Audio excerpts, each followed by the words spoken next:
오늘도 새벽을 깨워 주님 앞에 나온 여러분들의 삶과 가정 가운데 우리 주 예수 그리스도의 은혜와 평강이 충만히 임하기를 간절히 원합니다.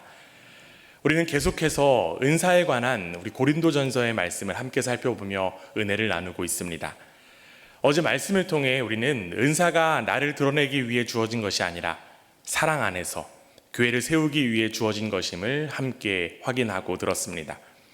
그런데 여기서 우리는 한 가지 질문이 남습니다. 은사가 많으면 그 교회는 정말 좋은 교회일까요? 교회 안에는 참 다양한 은사가 있습니다. 기도하는 은사도 있고요. 말씀을 가르치고 전하는 은사도 있습니다. 또한 찬양과 섬김으로 사람을 세우는 은사도 있고 방언과 예언처럼 신령하게 드러나는 은사도 있습니다. 이러한 은사를 볼 때 우리는 하나님께서 교회 가운데 일하고 계심을 느끼곤 합니다. 그런데 여러분, 은사가 많다는 것이 언제나 교회가 건강하다라고 하는 뜻은 아닙니다. 하나님께서 주신 은사라도 그 은사가 하나님을 보지 못하게 하고 사람에게만 시선을 머물게 한다면 교회는 오히려 흔들릴 수 있습니다. 고린도 교회가 바로 그랬습니다. 그들에게 은사가 없었던 것이 아닙니다. 오히려 그들 가운데는 은사가 풍성했습니다. 그러나 은사가 풍성하다는 것이 곧 성숙하다는 뜻은 아니었습니다. 고린도 교회는 하나님께서 주신 그 은사를 어떻게 받아들이고 어떻게 사용해야 하는지를 다시 배워야 했습니다. 우리 교회에도 하나님께서 각 사람에게 은사를 주셨음을 믿습니다. 참 감사한 일이죠. 그러나 중요한 것은 내가 어떠한 은사를 가졌는가에 있지 않습니다. 그 은사를 통해 하나님께서 기뻐하시는 교회로 세워져 가고 있는가에 있습니다. 오늘 말씀을 통해 성령께서 우리에게 주신 은사를 다시 한 번 더 살펴보고 우리 신성교회가 사람의 능력보다 하나님을 더욱더 선명하게 보여주는 공동체로 세워지기를 주님의 이름으로 간절히 원합니다. 바울은 오늘 본문에서 은사가 교회 안에서 어떻게 사용되어야 하는지를 말합니다. 그 핵심은 오늘 우리가 함께 읽은 본문 25절에 나오는 한 고백입니다. 우리 먼저 25절 말씀 우리 한 목소리로 함께 읽겠습니다. 함께 읽습니다. 시작. 그 마음에 숨은 일들이 드러나게 되므로 엎드려 하나님께 경배하며 하나님이 참으로 너희 가운데 계신다 전파하리라. 아멘. 여기서 중요한 고백은 하나님이 참으로 너희 가운데 계신다는 것입니다. 바울이 바라보는 교회는 단지 은사가 많은 교회가 아닙니다. 사람들이 저 사람 참 대단하다라고 말하는 교회도 아닙니다. 바울이 중요하게 여기는 것은 교회 안에 들어온 사람이 하나님을 보게 되고 하나님께 엎드리고 하나님이 참으로 이 공동체 가운데 계신다라고 하는 그 고백을 하는 교회입니다. 사실 고린도 교회는 앞서 이야기 드렸듯이 은사가 부족한 교회가 아니었습니다. 오히려 은사가 풍성한 교회였어요. 특별히 방언처럼 신비롭게 들리는 은사 중요하게 여겼습니다. 방언, 성령께서 주시는 귀한 은사입니다. 바울도 방언을 무시하지 않습니다. 그러나 바울은 고린도 교회가 한 가지를 놓치고 있다고 보았습니다. 은사가 드러나는 것보다 더욱더 중요한 것은 그 은사를 통해 하나님이 드러나는 것입니다. 그래서 바울은 20절에서 이렇게 이야기합니다. 오늘 우리가 읽은 말씀 20절 함께 읽습니다. 시작. 형제들아, 지혜에는 아이가 되지 말고 악에는 어린아이가 되라. 지혜에는 장성한 사람이 되라. 아멘. 바울은 지금 지혜에는 장성한 사람이 되라라고 말합니다. 즉 은사를 바라보는 생각이 자라나야 한다는 것입니다. 어린아이 같은 생각은 겉으로 특별해 보이는 그러한 것들에 쉽게 마음을 뺏깁니다. 신비롭게 들리고 사람들의 시선을 끄면 그것이 곧 더 영적인 것이라고 생각하기 쉽습니다. 그러나 장성한 사람은 다르게 봅니다. 장성한 사람은 그 은사가 얼마나 놀라운지만 보지 않습니다. 그 은사를 통해 하나님이 드러나시는지를 바라봅니다. 바울은 이 차이를 교회 안으로 들어온 사람들의 반응으로 보여줍니다.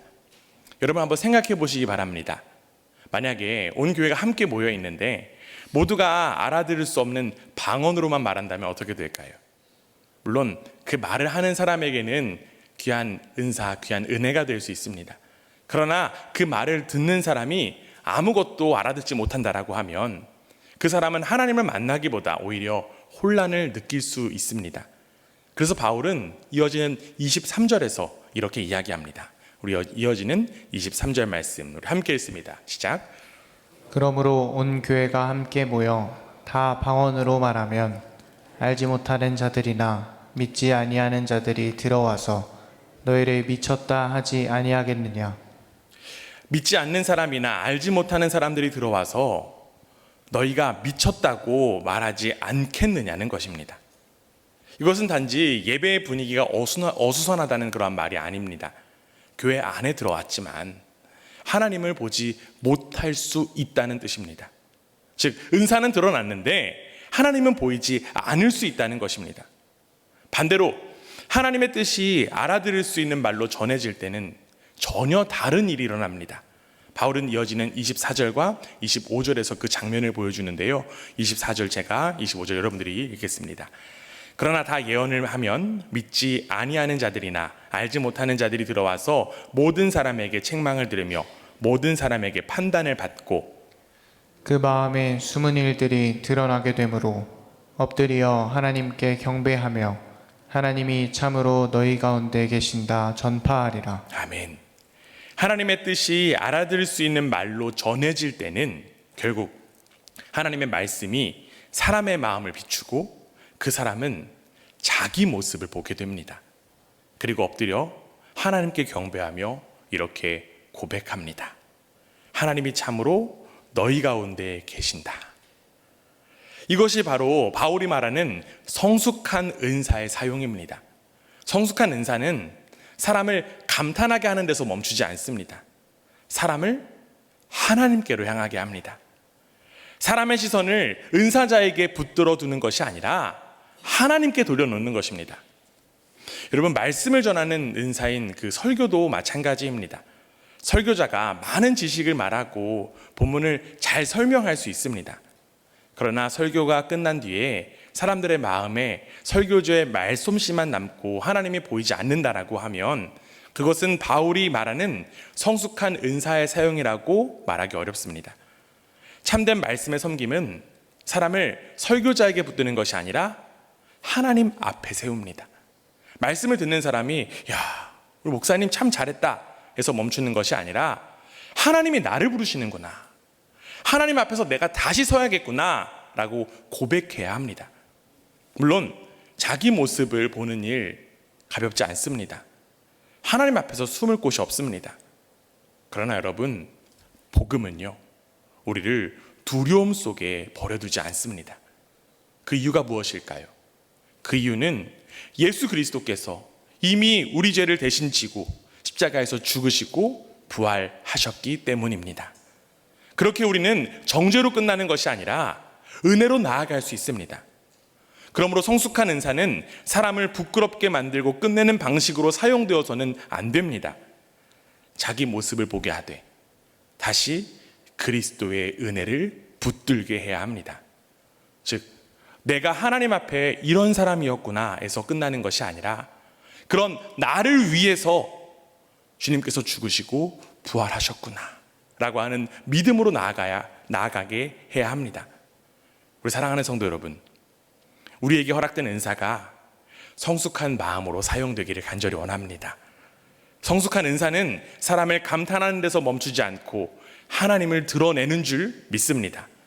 그렇기에 우리의 말과 우리의 섬김이 우리 자신을 드러내는 자리에 머물지 않고 하나님을 보게 하기를 간절히 원합니다.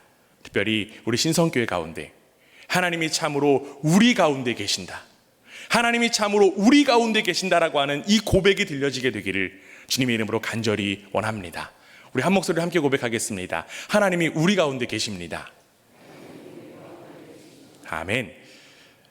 앞서 우리는 은사가 사람을 놀라게 하는 데서 멈추지 않고 하나님을 드러내야 한다라고 하는 사실을 살펴보았습니다. 이제 바울은 그 은사가 공동체 안에서 어떤 방향으로 사용되어야 하는지를 말하고 있습니다. 바울은 26절에서 이렇게 말합니다. 26절 함께 읽습니다. 시작. 그런즉 형제들아 어찌할까. 너희가 모일 때에 각각 찬송시도 있으며 가르치는 말씀도 있으며 계시도 있으며 방언도 있으며 통역함도 있나니 모든 것을 덕을 세우기 위하여 하라. 아멘. 고린도 교회에는 다양한 은사가 있었습니다. 찬송도 있었고요, 가르치는 말씀도 있었고, 계시와 방언과 통역도 있었습니다. 바울은 지금 모든 그 은사를 하나로, 한 방향으로 묶습니다. 여러분, 26절에서 어떤 방향으로 묶고 있는지 우리는 발견할 수 있는데요. 어떤 방향으로 묶고 있습니까? 모든 것을 덕을 세우기 위하여 하라. 여기 덕을 세운다라고 하는 것은 단순히 분위기를 좋게 만든다라고 하는 뜻이 아닙니다. 바로 교회를 세운다는 뜻입니다. 성도들이 말씀 안에서 힘을 얻고 서로를 살리며 그리스도의 몸된 공동체로 자라가게 하는 것입니다. 바울은 이미 고린도전서 12장에서 은사의 목적에 대해서 이렇게 이야기했습니다. 고린도전서 12장 7절 이렇게 됩니다. 각 사람에게 성령을 나타내심은 유익하게 하려 하심이라. 성령께서 각 사람에게 은사를 주신 이유는 한 사람을 돋보이게 하기 위해서가 아닙니다. 은사는 공동체에게 주신 선물입니다. 사실 우리는 이 부분을 쉽게 오해하곤 합니다. 우리가 지금 보고 있는 이 개역개정 성경은요, 단순한 유익이라고 하는 표현으로만 언급하고 있기 때문입니다.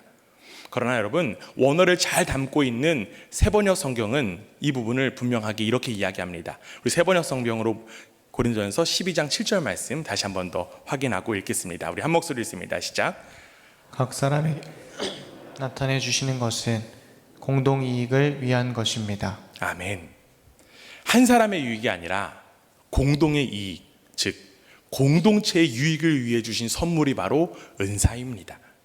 결국 우리는 서로 다른 은사를 가졌지만 이미 한 성령 안에서 한 몸이 된 사람들입니다. 그렇게 은사는 나를 드러내기 위한 것이 아니라 그리스도의 몸된 교회를 섬기기 위한 것입니다. 그래서 바울은 27절에서 아주 실제적인 지침을 줍니다. 방언을 말할 때는 두 사람이나 세 사람이 차례를 따라 말하고 반드시 통역이 있어야 한다고 합니다. 통역하는 사람이 없으면 교회에서 잠잠하라고 말합니다. 이는 바울이 방언을 무시해서가 아닙니다. 공동체가 함께 모인 자리에서는 그 은사가 다른 사람에게도 유익이 되어야 하기 때문입니다. 여러분, 예언도 마찬가지입니다. 예언하는 사람도 두세 사람이 말하고 다른 사람들은 그 말을 분별해야 합니다. 또 다른 사람에게 계시가 주어지면 먼저 말하던 사람은 잠잠해야 합니다. 예언이라고 해서 아무렇게나 말해도 되는 것은 아닙니다. 방언은 질서 안에서, 예언도 분별 안에서 사용되어야 합니다. 여기서 우리가 보아야 할 중요한 사실이 있습니다. 성숙한 사람은 말할 줄만 아는 사람이 아닙니다. 성숙한 사람은요, 멈출 줄도 아는 사람입니다. 내게 은사가 있고 할 말이 있어도 그것이 지금 공동체를 살리는 일인지 살필 줄 아는 사람이 진정 성숙한 사람입니다. 그렇기에 때로는 말하는 것이 섬김이고 때로는 기다리는 것도 섬김입니다. 속회나 또 소그룹 모임에서 비슷한 일들이 있습니다. 한 사람이 계속 말하면 다른 사람은 마음을 열기가 어려울 때가 있죠. 반대로 누군가가 기다려주고 들어줄 때 조용하던 사람도 자기 이야기를 꺼내놓습니다. 그럴 때 공동체는 살아납니다. 결국 은사는 많이 말하는 능력만이 아닙니다. 다른 사람이 말할 수 있도록 자리를 내어주는 것도 귀한 섬김입니다. 내가 가진 은사로 모임을 채우는 것이 아니라 함께 하나님 앞에 설 수 있도록 서로를 세우는 것, 이것이 바로 바울이 말하는 덕을 세우는 은사의 모습입니다. 바울은 그 이유를 33절에서 분명히 이야기합니다. 오늘 본문 33절 함께 읽습니다. 시작. 하나님은 무질서의 하나님이 아니시오 오직 화평의 하나님이시니라. 모든 성도가 교회에서 함과 같이. 하나님은 무질서의 하나님이 아니십니다. 하나님은 화평의 하나님이십니다. 그렇게 성령께서 역사하시면 각 사람이 자기 은사만 앞세우지 않고 서로를 돌아보게 됩니다. 이것은 복음의 방식과도 맞닿아 있습니다. 우리는 스스로 한 몸을 만든 사람이 아닙니다. 예수 그리스도께서 십자가로 우리를 한 몸이 되게 하셨습니다. 그러므로 교회 안의 은사는 내 자리를 키우는 도구가 아니라 주님께서 피로 사신 그 몸, 공동체를 돌보는 섬김이 되어야 합니다. 사랑하는 성도 여러분, 하나님께서 우리 각자에게 주신 은사는 모두 귀합니다. 그러나 그 은사가 참으로 성령님께서 주신 선물이라고 한다면 언제나 함께 살아나는 방향으로 사용되어야 할 줄 믿습니다. 우리는 그리스도 안에서 이미 한 몸이기 때문입니다. 특별히 우리 신성교회 안에 주신 은사들이 서로를 경쟁하는 그러한 소리가 아니라 서로를 세우는 섬김이 되기를 간절히 원합니다. 우리의 말과 섬김과 기도가 한 사람을 돋보이게 하는 자리에 머물지 않고 그리스도의 몸된 교회를 세우는 일에 쓰임 받기를 주님의 이름으로 간절히 원합니다. 바울은 지금까지 은사가 하나님을 보게 해야 하고 교회를 함께 세워야 한다고 말했습니다. 이제 마지막으로 바울은 은사가 어디에 놓여야 하는지를 이야기합니다. 은사는 내 마음대로 사용하는 것이 아니라 주님 말씀 아래에서 사용되어야 합니다. 우리 함께 따라해 보겠습니다. 은사는 말씀 아래에서 사용되어야 합니다. 오늘 본문에는 우리가 조심스럽게 읽어야 될 말씀들이 나옵니다. 오늘 본문 함께 읽으실 때 굉장히 당황스러운 구절들이 있는데요. 특별히 34절, 35절에서 바울은 여자에게 교회에서 잠잠하라고 말합니다. 이 말씀 우리에게 듣기 어렵게 느껴질 수 있습니다. 그러나 우리는 이 말씀을 단편적으로 떼어 읽기보다 본문 전체 흐름 속에서 우리는 이 말씀을 읽어야 합니다. 우리가 먼저 기억해야 할 것이 있습니다. 바울은 앞선 고린도전서 11장에서 여자가 기도하고 예언하는 일을 이미 전제하고 있습니다. 그렇기 때문에 오늘 본문은 모든 여성의 말이나 사역을 무조건 금지하는 말씀으로 읽기 어렵습니다. 또 하나 중요한 것은 이 장에서 잠잠하라고 하는 이 말이 여성에게만 주어진 말이 아니라는 것입니다. 통역이 없으면 방언하는 사람도 잠잠해야 하고 다른 사람에게 계시가 주어지면 먼저 말하던 예언자도 잠잠해야 합니다. 그렇기 때문에 여기서 중요한 것은 특정한 사람을 낮추는 말이 아니라 교회를 세우기 위해 내 말을 멈출 줄 아는 질서를 의미합니다. 고린도 교회의 문제는 은사 부족이 아니었죠. 문제는 은사를 받은 사람들이 자기 말과 자기 방식을 앞세우는 데 있었습니다. 방언하는 사람도 예언하는 사람도 예배 가운데 말하는 사람도 자기 방식이 앞서면 공동체를 흔들 수 있습니다. 그래서 바울은 36절에서 이렇게 묻습니다. 우리 이어지는 36절 말씀 한 목소리로 함께 했습니다. 시작. 하나님의 말씀이 너희로부터 난 것이냐 또는 너희에게만 임한 것이냐. 이 질문은 고린도 교회를 향한 바울의 책망입니다. 너희가 말씀의 주인이냐는 것입니다. 즉 너희만 특별한 계시를 받은 사람처럼 행동해도 되느냐는 것입니다. 은사가 많아질 때 교회가 가장 조심해야 할 것이 있습니다. 어느 순간 은사를 받은 사람이 말씀 위에 서려 할 때가 입니다. 나는 이렇게 느꼈어요. 나는 이렇게 받았어요. 그래서 나는 이렇게 해야 된다고 생각해요. 물론 성령님께서 우리 가운데 감동을 주실 때가 있습니다. 그러나 그 어떤 감동도 주님 말씀 위에 설 수는 없는 줄 믿습니다. 바울은 이어지는 37절에서 더욱더 분명하게 이야기합니다. 자신을 선지자나 신령한 사람으로 생각한다라고 하면 바울이 전하는 이 말이 주님의 명령인 줄 알라고 합니다. 즉 진정한 성령의 사람이라고 한다면 자신의 은사를 앞세우는 사람이 아니라 말씀 앞에서 자신을 낮추는 사람이라고 하는 뜻입니다. 그래서 바울은 마지막에 이렇게 정리합니다. 오늘 우리가 함께 읽은 말씀 39절, 40절 말씀 우리 한 목소리로 함께 읽습니다. 시작. 그런즉 내 형제들아 예언하기를 사모하며 방언 말하기를 금하지 말라. 모든 것을 품위 있게 하고 질서 있게 하라. 아멘. 바울의 결론은 은사를 꺼버리라는 것이 아닙니다. 예언하기를 사모하고 방언하기를 금하지 말라고 말합니다. 성령께서 주신 모든 은사 참 귀합니다. 그러나 그 은사는 절대로 자기 방식대로 사용되어서는 안 됩니다. 주님의 말씀 아래에서만 사용되어야 합니다. 여기서 말하는 질서는 딱딱한 통제가 아닙니다. 성령의 역사를 막는 분위기도 아닙니다. 내가 말할 수 있어도 참는 것, 내게 확신이 있어도 말씀 앞에서 다시금 점검하는 것, 내 은사가 있어도 공동체를 먼저 생각하는 것, 이것이 바로 말씀 아래에 있는 은사의 모습입니다. 그리고 이 모든 것, 바로 교회의 머리이신 예수 그리스도의 길과 맞닿아 있습니다. 주님은 자기 뜻을 앞세워 우리를 구원하신 것이 아닙니다. 하나님의 아들이신 예수님은 아버지의 뜻에 자신을 맡기셨고 십자가의 길을 걸으셨습니다. 그리고 그 순종으로 교회가 태어났습니다. 그렇게 교회 안의 은사는 자기 뜻을 관철시키는 방식으로 사용될 수 없습니다. 주님께서 순종으로 우리를 살리셨다라고 하면 성령께서 주신 그 은사도 주님의 말씀 아래에서 순종으로 사용되어야 합니다. 그때 비로소 우리의 은사는 사람의 뜻을 앞세우지 않고 그리스도를 드러내는 줄 믿습니다.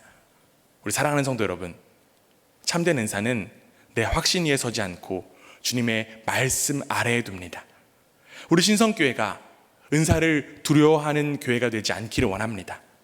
동시에 은사를 자기 방식대로 사용하는 교회도 되지 않기를 간절히 원합니다. 우리의 말과 섬김과 기도가 내 뜻을 앞세우는 자리에 머물지 않고 주님의 말씀 아래에 사용되기를 원합니다. 그때 우리 가운데 사람의 뜻이 아니라 그리스도가 드러나게 될 줄 믿습니다. 사랑하는 성도 여러분, 오늘 말씀은 성령께서 주신 은사를 두려워하라고 말하지 않습니다. 오히려 그 은사를 귀하게 여기라고 말합니다. 다만 그 은사가 우리 자신을 드러내는 자리로 흐르지 않도록 다시 주님의 뜻 아래에 두라고 이야기합니다. 오늘 우리에게 주신 말과 섬김과 기도가 우리 자신을 드러내는 그 자리에 머물지 않고 주님의 말씀 아래에서 하나님을 보게 하는 은혜가 되기를 간절히 원합니다. 그래서 우리 신성교회 가운데 하나님이 참으로 우리 가운데 계신다라고 하는 이 고백이 들려지기를 주님의 이름으로 축원합니다. 우리는 하나님의 자녀, 주 사랑 안에 우리 거할 때 주님 나를 사랑하신 것 같이 우리도 서로 사랑할 수 있네.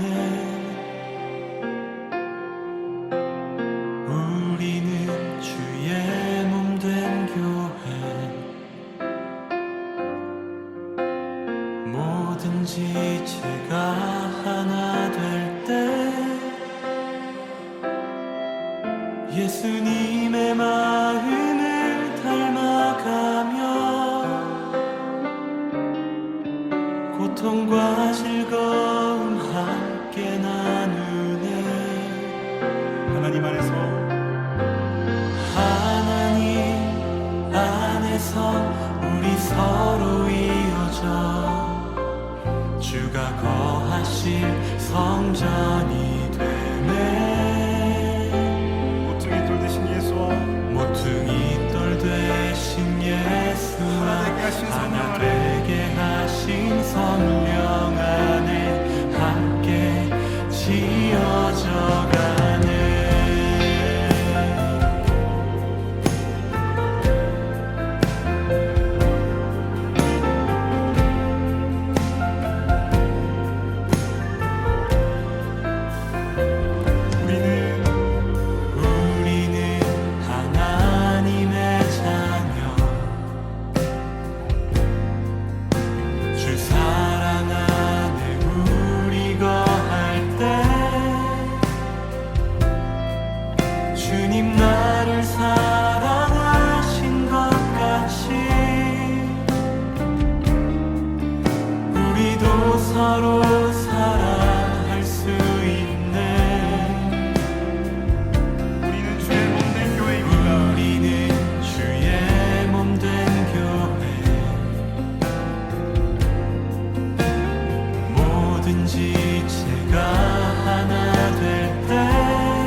하실 성전이 되네.